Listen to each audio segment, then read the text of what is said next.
It's really hard to summarise what So You Think You Can Dance has meant to me. I think I've met some great, incredibly inspiring people. I love the idea that you can do something that you love, and it's not because you want to become rich and famous. It's just because you love it. I think there's something so great about that. I love the fact that who would have predicted that a show like this would ever be on Fox? If someone turned around and went, okay, it's going to be prime time on Fox and there's going to be a pas de bras, I mean, they just wouldn't, no one would have predicted that. I love that. And I think for me personally, I mean, it's completely changed my life. I came here and I didn't know what to expect. I had no idea. I never envisaged that the show would be this successful.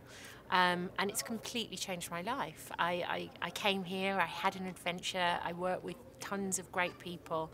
I love the show I do. I love the fact that it's celebrating the American dream, of the fact that you can come from anywhere, be any race, religion, colour, creed. It doesn't matter. If you've got a talent and you're passionate about it, you can be anything you want to be. And I even feel that personally too, you know, I come from a very small town and my mum and dad aren't anyone famous, and I never went to stage school, and I have a house in Beverly Hills, and I love the job I do, and I still feel, you know, I feel incredibly grateful for it. I don't forget it ever. You know what? It's the same show you know and love, only back bigger and better. And every year it happens, and every year I approach it with a little trepidation. You turn around and go, how can we possibly beat last season? You know, how can we possibly, you know, raise the bar from Twitch and Cyrus coming through that fake glass and like doing the animation style that we've never seen before? How can we possibly better it?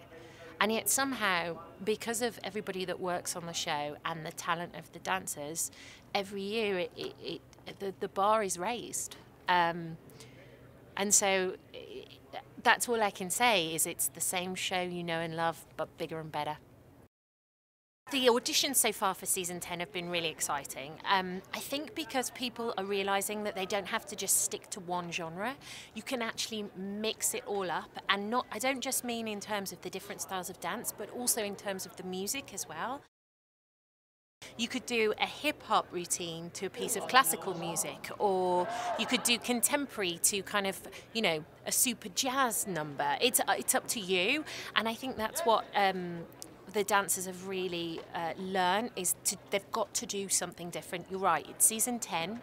We've seen 1 million people by now, and they've got to do something different and make the judges sit up in their seat and take notice.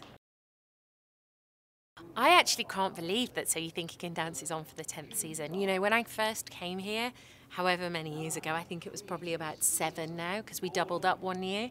You know, you always hope that it's going to be successful, and that's always what you would like it to be, but I never in my wildest dreams thought that we would still be going season 10. And, you know, that's all down to the people who watch the show.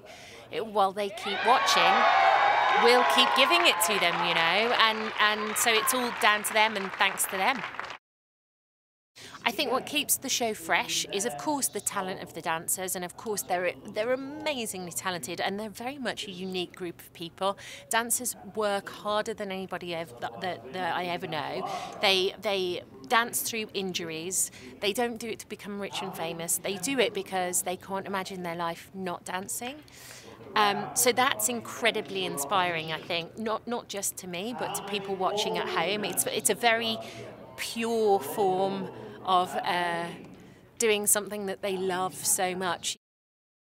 To me, the most dangerous routines are always Doriana Sanchez's disco numbers, because essentially most people's specialty isn't disco. We have ballroom dancers, we have hip-hop guys, we have contemporary, we have jazz, but we've never had somebody whose specialty is disco. So it's always slightly out of people's comfort zones. And then they're always so fast, because the disco numbers always are.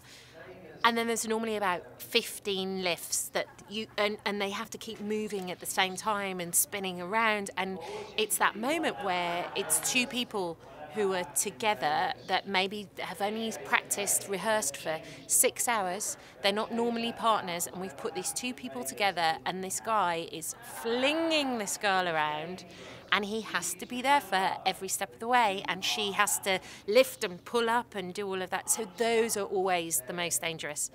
And I also know, actually, they're the most dangerous because of the costume department as well, because undoubtedly the girls are always beaded, and the guys have to have a shirt that has underwear attached to it.